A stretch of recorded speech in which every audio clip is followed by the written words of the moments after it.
Let me show you how to make these cheese potato pouches. First, peel 3 potatoes, cut, boil, and drain them. And then add 3 tablespoons of cornstarch or potato starch. Mash them up, add salt and pepper, and mix until you get this soft, pillowy texture. Now grab a small amount, flatten it like this, and put some mozzarella cheese in the middle. Close it up like a dumpling and shape it until it's round and flat. I made half of them with brie cheese and half with mozzarella, but feel free to experiment with your own choice of cheese. Then, on a heated oil pan, fry each side of the pouches until they are nice and golden brown, just like this. These little pouches are crispy on the outside and soft and pillowy in the inside. I like them so much, I had 4 of them for dinner and then more for breakfast the next day. Enjoy!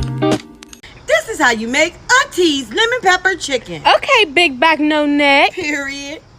You're gonna need 2 pounds of cleaned chicken wings, 1 lemon for a tablespoon of lemon zest, 4 tablespoons of lemon pepper seasoning, 1.5 teaspoons of salt, a tablespoon of garlic powder, onion powder, and black pepper, a tablespoon of minced garlic, a tablespoon of parsley, 1 stick of butter, flour for breading your chicken, and 1 tablespoon of cayenne pepper.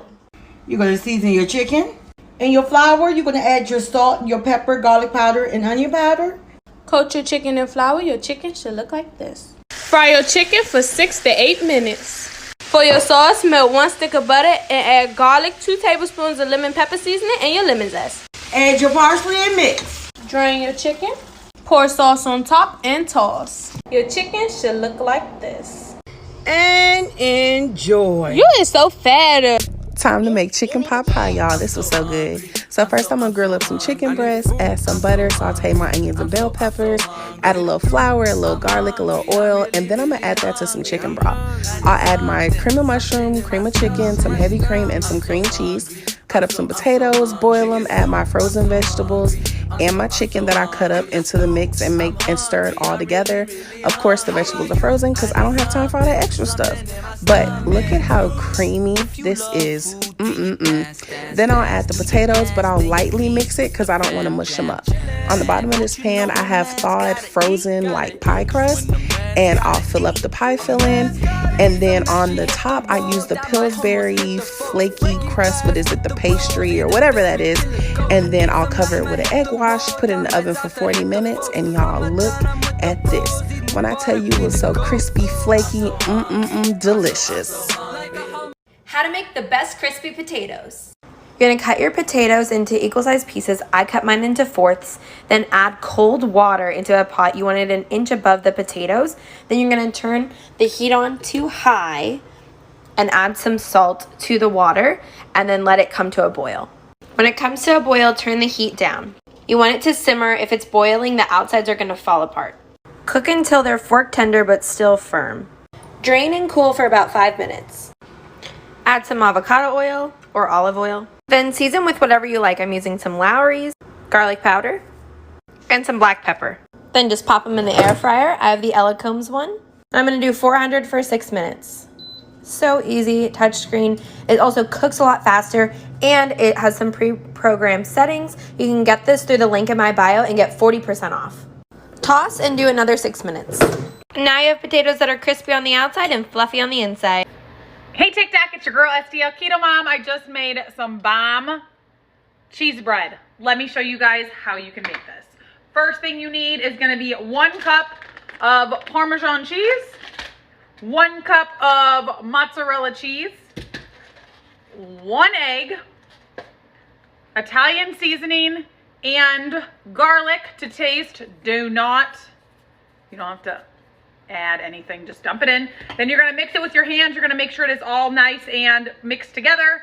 Then you're going to use a baking sheet with some parchment paper. You're going to spread out your garlic cheese bread, and then you are going to put it in the oven on 350 for 15 minutes. After the 15 minutes goes off, you are going to click it on broil for 1.5 to 2 minutes. Bam. Use some Rayo's keto friendly dipping sauce. Dip it, eat it. Keto friendly. Trust me when I say this is how you make a delicious sirloin steak. Now let's go! Temper 30 minutes, then lightly cover in oil. Rub them down. Rosemary salt, if you know, you know. Sergeant Gilbert reporting for duty. Finely ground. Both sides. Dip that fat cap in the seasoning. Medium heat pan, tiny bit of oil. Steak in, fat cap down. After 2 minutes, crank the heat all the way up. When the fat's nice and golden, drop the steak. Stick with me now, you're gonna wanna see the results. Also, while we're here, if you're getting value, please remember to like the post. Sear about 2 minutes and then turn. Shallots, garlic. Now turn the heat down to low and rest 5 minutes. While that's resting, drop a couple tablespoons of butter, some thyme. Now steak back in, pan back and baste. When it hits 125 internal, give it a good 8-minute rest. Before I do the reveal, if you are trying to be a better cook, make sure to follow, I got you. All right, let's go. Oh yeah. Don't mind me if I just, really good. Well, my friend, you know I Want to know the secret to making fried rice at home? It's sesame oil. Then add some ginger, some garlic, soy sauce, sriracha, your favorite steamed vegetables, leftover rice, and then because I'm obsessed with Trader Joe's, of course, some everything. Form the sausage into meatballs and brown on all sides. This will help you get a better sear. Then add sweet onion, season with salt and pepper and cook until soft. Then add garlic, rosemary and sage and cook for a minute. Add the tomato paste and cook it out until it begins to darken. This helps bring out the natural sweetness. Next, you want to add white wine and reduce, then add stock, tinned tomatoes and milk. Season with salt and pepper, then return the sausage meatballs to the sauce. Simmer on low for about 2 hours until the sausage balls are tender. Then mince the meat with a potato masher. Toss with pasta, serve and enjoy. When a recipe calls for shredded chicken, make sure to boil your chicken with tomato, onion, garlic, salt. You can even add some oregano. It will just give your chicken so much more flavor. I prefer using chicken breast with the bone and skin, but of course, I got thighs by accident. Jalapeno creamed corn and scallops goes like this. 3 cups of fresh or frozen corn, a half a jalapeno, a shallot diced and tossed into a 1/4 cup of melted butter. Once translucent, add 1/4 cup of flour, 1 cup of milk, and 1 cup of cream. Season with salt and pepper, then fold in your corn, and I wasn't gonna add spinach, but I had it and the dish needed some color. Time to pat down your scallops. We do this to get rid of the excess moisture so our scallops will brown properly. Now season with salt and pepper, get some grapeseed oil nice and hot, and then cook for 2 to 3 minutes on each side. For me, this dish really hit the spot, but let's see what the critic has to say. Good flavor. Today, we're making some cheesy chicken tenders. Start with a sliced chicken boob and slightly slice the middle of it. Fill it with your preferred cheese. Then we drown it in the BBQ sauce, then in the chili heatwave Doritos, bake in the oven and enjoy these cheesy, chickeny. Today I'm going to share with you how to make chocolate-covered mummies. Melt white coating wafers according to package directions. Dip a 4-inch candy stick in the chocolate and then in a marshmallow. Freeze for 2 minutes. Now dip the entire marshmallow back in the chocolate and shake off any excess chocolate. You can find all items needed for this recipe at any Hobby Lobby, Michael's, or Amazon. Lay your marshmallow on parchment and then apply your candy eyes. In a small piping or Ziploc bag, pour the rest of your chocolate. Snip off the tip and now you're ready to drizzle. While rotating, you're going to drizzle the chocolate all around your marshmallow, creating a realistic mummy look. Repeat this process with all remaining marshmallows, and then once again, you're going to freeze for 5 minutes.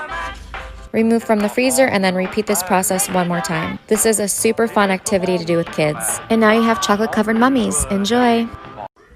First, you add your chicken, 2 cups of the Olive Garden Italian dressing, 1/4 cup of grated Parmesan cheese, some pepper, and then an 8-ounce block of cream cheese right on top. Then you're going to put the lid on, cook it on low for 5 to 6 hours or high for 4 hours. Then you're going to boil some noodles. Then you're going to want to shred your chicken. I just use 2 forks and shred it. And then you're just going to add in your noodles and mix it around. And then add in some more grated Parmesan cheese on top. And then serve and enjoy. I'm really excited for you guys to try this dish. It is delicious and it's simple. You're gonna absolutely love it. First, you're going to preheat your oven to 400 degrees. You're gonna start out with 2 pounds of boneless, skinless chicken thighs. I like thighs because when they bake, they're juicier. You're gonna need 2 teaspoons of fresh minced garlic, a little more if you like extra garlic. You're gonna need 1/2 cup of mayonnaise, 1 cup of shredded cheddar cheese, and then a packet of ranch dressing.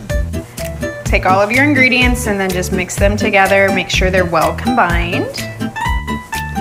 Spread your mixture out all over your chicken. Cook in the oven for about 30 minutes at 400.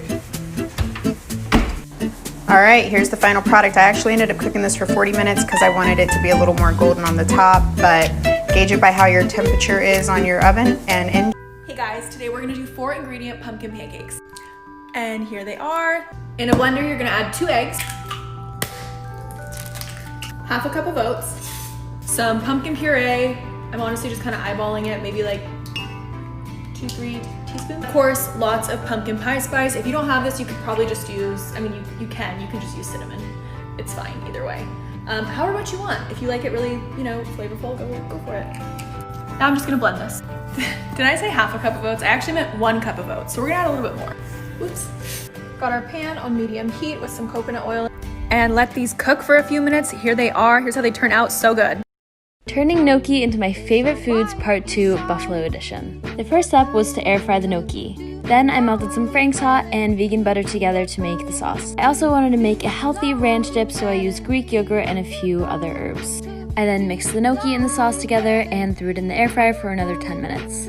Obviously, had to put some greens down, and then it was time to eat. So good. This is a recipe I've seen all over my For You page. You start with some shredded cheese, then you're gonna chop up some jalapenos, some red onion, and a little tomato. Then top it off with some sliced Velveeta cheese and some beef. This recipe is far from vegan friendly, by the way, but it's really addicting and delicious. Disney Copycat Dole Whip, 1 cup of vanilla ice cream, half a cup of pineapple juice, and 2 cups of frozen pineapple chunks. Blend for 2 to 3 minutes until smooth like this, and that is all. Alright team, let's get cooking. We got brioche on the menu today. This is homemade, warm, buttery, delicious bread. Measurements are in the comments, but mix flour, warm milk, and yeast. Rest for 45 minutes. Add eggs, more flour, sugar, salt. Mix on medium-high speed for 15 minutes. Add your butter a bit at a time and mix for another 10 minutes, then let it rise for an hour. Why my stand mixer twerking though? Watch out! You know what's coming next. We gotta punch down our dough, split it in half, and split each half into 6 equal parts. What's 6 plus 6 again? 12. Alright, we good. Fold one half over the other, repeat, then roll it up into a log. These don't have to be perfect. Hannah Montana said everybody makes mistakes. Add your logs to a buttered up loaf pan, let it rise for another hour, brush it with egg wash, add salt, and cook for 30 minutes at 375 degrees. And there you go. Whew, that was a mouthful, but you've got a delicious homemade brioche recipe. And here is a healthier dip that I do for parties that everybody loves. I shave the cucumbers, I chop them, cut up the tomatoes. The reason why I hate making this dip, because I hate cutting tomatoes. Is anybody with me on that one? Chop up the onions, make sure you don't cry, add the onions to the bowl, and then you start to make the cream sauce, which is sour cream and lime juice. You can use non-fat Greek yogurt also. Then you add pepper, salt, garlic, stir it up, put it in the fridge, and it's ready to eat. Tag your friends. 1 layer Chessman cookies, 2 cans cherry pie filling, 8 ounces whipped cream cheese, 1 pack vanilla cake mix. If you know, you know. Don't mix it! 1.5 sticks butter sliced thin. Bake at 350 for 40 to 45 minutes. Better than cherry cheesecake. Hey guys, showing you how I do my baked jalapeno poppers. They're always a hit, so easy to do. I take the tops off at first, I de-seed them, and then I add shredded Mexican cheese to cream cheese. Then I take thick uncured bacon, I cut it in half, and then I pipe my filling into the popper with a frosting bag, which makes life and cleanup a breeze, but you could easily spoon it in too. After that, I put the tops back on, I wrap my bacon around, and then I put it on a foil-lined baking sheet and bake at 400 for 30 minutes.